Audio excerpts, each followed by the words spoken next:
If we're utilizing strategies and tactics that was working between 2020 and 2021 that are reactive and passive, if you are waiting for people to show up, that is a weight loss program. Anybody notice that the volumes dropped dramatically? Yeah, you can't tell because all you guys are posting like, happy-go-lucky on Instagram. It's all great. It's not fucking great, don't lie. The volumes dropped 30%. The cost of money's doubled. Is you posting on Instagram like this gonna change that? When times get tough, only the skilled get paid. We've moved from a speed environment, who can get to the lead the fastest gets the business, to now we are in a skilled-based environment. Whoever's the most skilled is gonna get the business. Because I'm curious, with less listings, are you competing more? 100%, right? With less opportunities, are you competing more? What do you think's gonna do it? When I ask people, I'm like, what's your competitive advantage? They're like, I treat my clients right.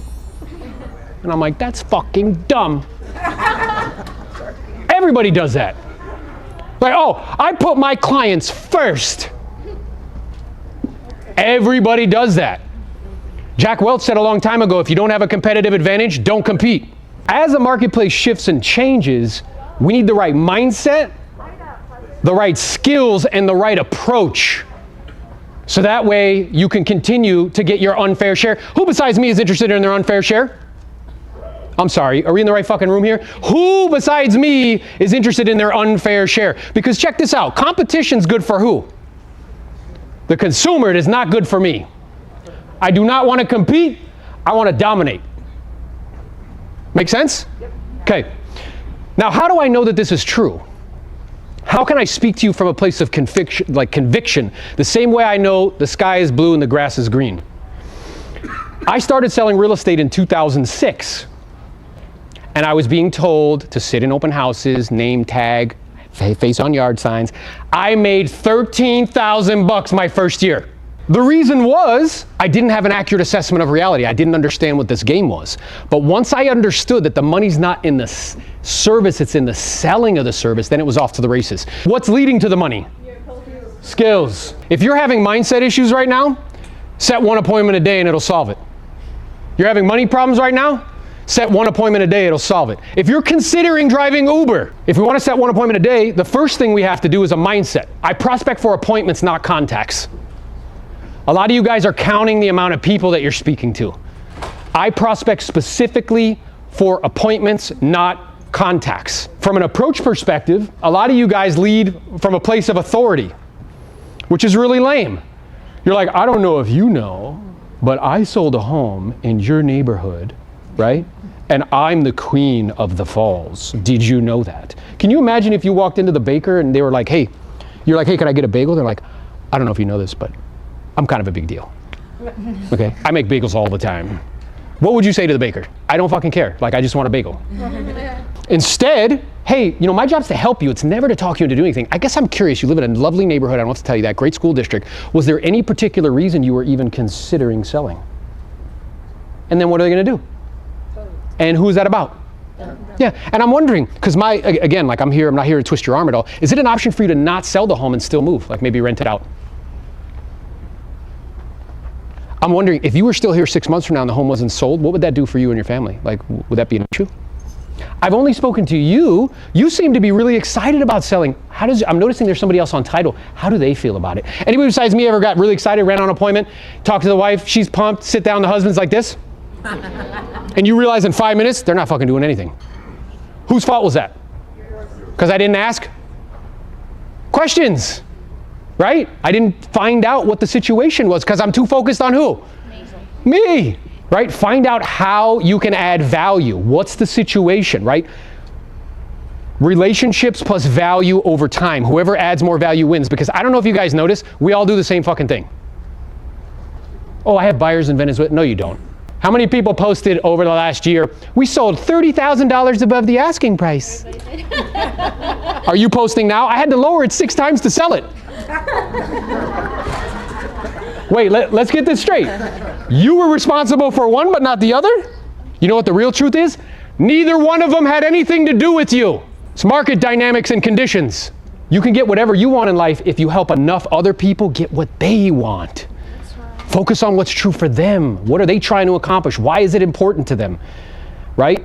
So, I mean, you were kind enough to share with me that the main reason you want to sell the home is you want to move to Texas. I guess I'm curious. Let's say if you actually get the home sold and you move to Texas, what is that going to do for you and your family? How would your guys' life improve in some way?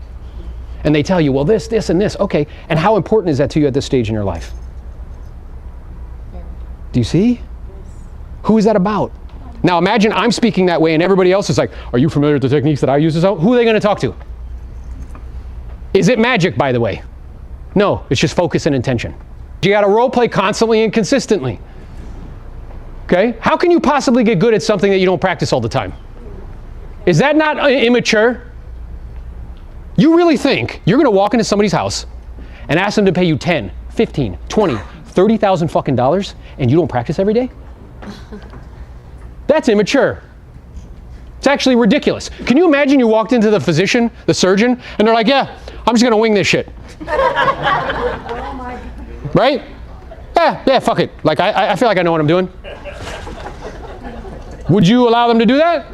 Imagine you got on a plane with a pilot and like, yeah, it's the first time I've done this. I've done enough. I'm just going to fucking wing it. I'm not going to look at the checklist. You tell me how much money you want to make a year. If I follow you around and look at your practice schedule, do they match? Usually not. Just make, you notice energy in the room? Boo. And there's no security in this business. There's only opportunities. Do you guys get like minimum wage if you don't make any money in sales? I'm just checking because you guys act like it all the time. Right? So there's no security, there's only opportunities. But if I can get my skills to such a degree that if there's an opportunity, there's an 80 to 90% chance I'm going to capitalize on that opportunity, I've just created security for myself and my family. I never want to have to look at my wife and be like, you know what? We can't take that trip to Europe because daddy didn't know how to answer the question, what's your commission? I don't want to have to look at my son and be like, yo, we can't do the really fun shit at Disney World because they said they want to think about it and I just verbally vomited.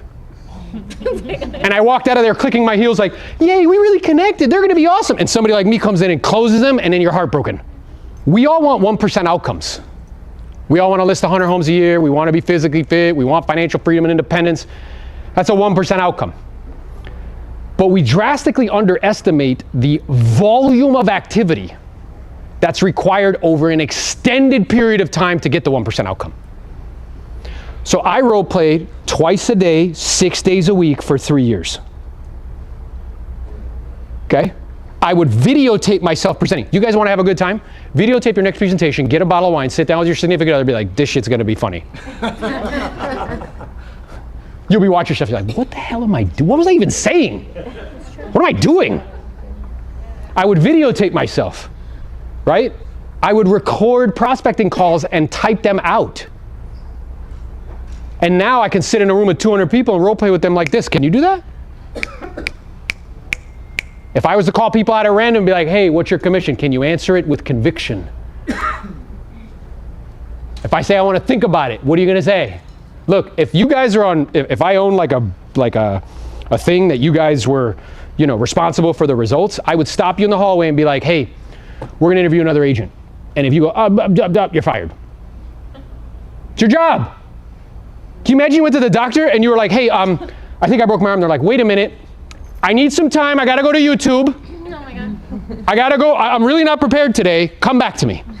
And you need practice in high volume, right? That's why you need to practice every single day. How can you possibly get good if you're not doing it every day? And you need feedback, real feedback, right? If you see people that are world class at something, a buddy of mine, he went to Juilliard, right, for vocals.